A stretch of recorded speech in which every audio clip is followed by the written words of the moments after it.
এইবার চিটাগং গিয়ে অনেক অনেক আনন্দ করলাম আর বাচ্চারা তো খুবই এনজয় করেছে।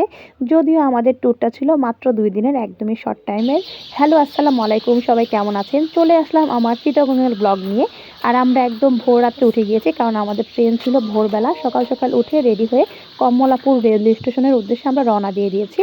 আমরা যাচ্ছি চিটাগং, দোয়া করবেন। আয়ান ট্রেনে উঠতে খুবই পছন্দ করে, এ কারণে আমরা ট্রেনে করে চিটাগং যাচ্ছি। আর আমরা একদম ভোরবেলা উঠে গিয়েছি, একদম নিরিবিলি ছিল রাস্তাঘাট, খুবই ভয় ভয়ও লাগছিল। তো যদিও তখন একদমই আজান দিয়ে দিয়েছে, নামাজের সময় সবাই ছিল রাস্তায়। এরপরে ভোরের আলো ফুটে উঠলো। এই সময় আমার কাছে খুব ভালো লাগছিল আবহাওয়াটা। আর আমার কাছে এরকম ভোররাত্রে কোথাও যেতে খুবই ভালো লাগে। একসময় যখন আমরা ছোট ছিলাম, আমাদের চাঁদপুরে মেঘনা ট্রেন ছিল, আমরা ভোরবেলা উঠে চিটাগং যেতাম। সে স্মৃতিগুলো আমার মনে পড়ে গিয়েছিল তখন। এরপর আমরা চলে এসেছি ঢাকা কমলাপুর রেল স্টেশনে। আর এসে দেখি তো অনেক অনেক মানুষ।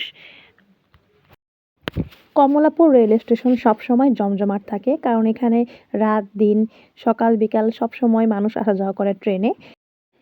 এরপর আমরা স্টেশনের ভেতর ঢুকে আমাদের ট্রেনের উদ্দেশ্যে যেতে লাগলাম। আমাদের ট্রেনটা ছিল সোনার বাংলা এক্সপ্রেস, যেটা ঢাকা থেকে সকাল ৭টা বাজে চিটাগংয়ের উদ্দেশ্যে ছেড়ে যায়।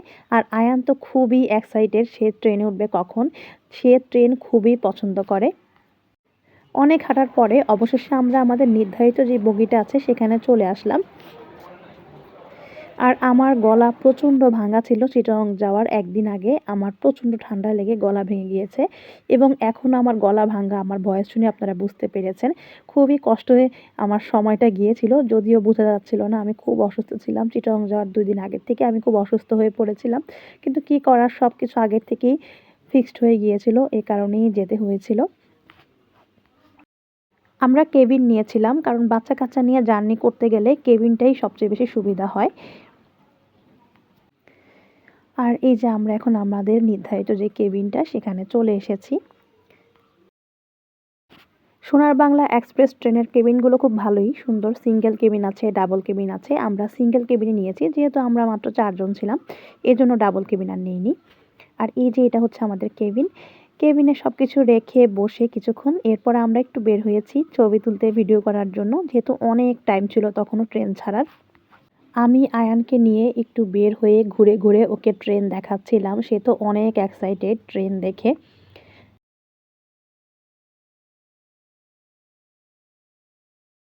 এরপরে আমাদের ট্রেনটা ৭টার দিকে ছেড়ে দিল। আর ওই টাইমটা খুবই ভালো লাগছিল, যখন স্টেশন থেকে ট্রেনটা ছেড়ে যাচ্ছিল। আয়ান তো খুবই খুশি ট্রেনে উঠতে পেরে। আর এই যে সে জানলার পাশে বসে দেখছিল, দৃশ্য উপভোগ করছিল। আমার কাছে খুব ভালো লাগছিল। মাত্রই দিনের আলো ফুটে উঠেছে, এই সময় আকাশটা দেখতে খুব সুন্দর লাগছিল। এরকম জার্নি আমার কাছে অনেক ভালো লাগে। আর এই যে আমাদের রেল গেট, যেটা খিলগাঁও রেল গেট, আমরা এখান দিয়ে সবসময় চলাফেরা করি, তখন আমরা রেলগেট থেকে ট্রেন দেখি। আর আজকে আমরা ট্রেন থেকে আমাদের সেই রেলগেটকে দেখছি। খুব ভালো লাগছিল দেখতে। এটা হচ্ছে আমাদের খিলগাঁও রেলগেট। এখান থেকে আমাদের বাসা একদমই কাছে, আর আমাদের প্রতিদিনের যাওয়া আসা এখান দিয়েই হয়। এখান দিয়ে আমরা সবসময় ট্রেন দেখি। আজকে আমরা ট্রেনে করে এই জায়গাটা দেখছি, সেটা অন্যরকম একটা ফিলিংস কাজ করে আসলে এখান দিয়ে গেলে। এরপর আমরা সকালের নাস্তা করে নিলাম। বাসা থেকে আমরা পাউরুটি টোস্ট করে এনেছি, এছাড়াও অনেক রকমের খাবার বানিয়ে এনেছি।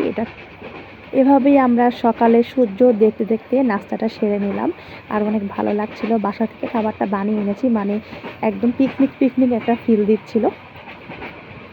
এটা হচ্ছে উত্তরা ফ্লাইওভার। আর উত্তরাটা আমার কাছে খুবই ভালো লাগে। চারপাশের পরিবেশটা খুব সুন্দর লাগছিল, ট্রেন থেকে দেখতে অনেক ভালো লাগছিল।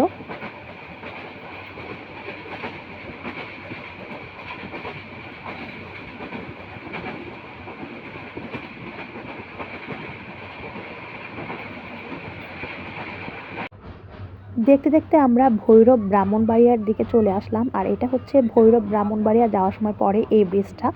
এত সুন্দর ভিউ, আমি যতবারই এখান দিয়ে যাই ততবারই ভিডিও করি। খুবই সুন্দর লাগছিল ব্রিজটা, ট্রেন থেকে দেখতে আরও সুন্দর লাগে।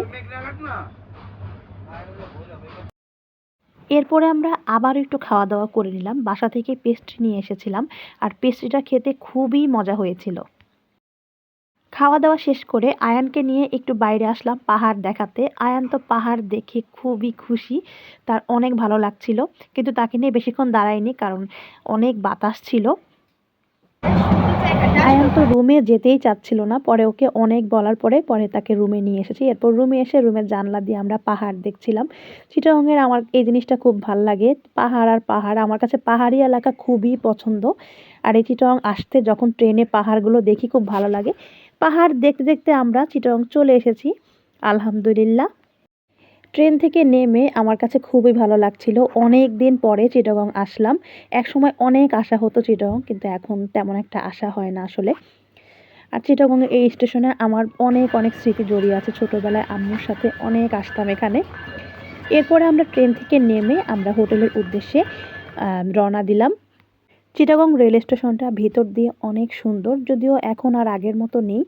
আগে খুবই সুন্দর লাগতো, তবে এই যে ভিতরের যে এই আলোটা আমার কাছে খুবই ভালো লাগে। সেই ছোটোবেলার কথা মনে পড়ে গেল, এখানে এসে কত সময় কাটিয়েছি। এরপরে আমরা চলে আসলাম হোটেলে। আমাদের হোটেলটা একদমই স্টেশনের কাছে ছিল, এজন্য আমাদের তেমন দেরি হয়নি। আর এটা হচ্ছে আমাদের হোটেল। আয়ান এখানে এসে দাঁড়িয়ে গাড়ি দেখছিল আর আমাকে বলছিল, মা চিটাগংয়ের বাসগুলো এত ছোট ছোট কেন? আমাদের ঢাকায় তো অনেক বড় বড় বাস। ওর কথা শুনে আমার হাসি পেয়ে গেল। আজকের ভিডিওটি এখানেই শেষ করে দিলাম। ইনশাল্লাহ চিটাগংয়ের অনেক সুন্দর সুন্দর ব্লগ নিয়ে খুব তাড়াতাড়ি হাজির হচ্ছি। ততক্ষণে সবাই ভালো থাকবেন। আল্লাহ হাফেজ। আসসালামু আলাইকুম।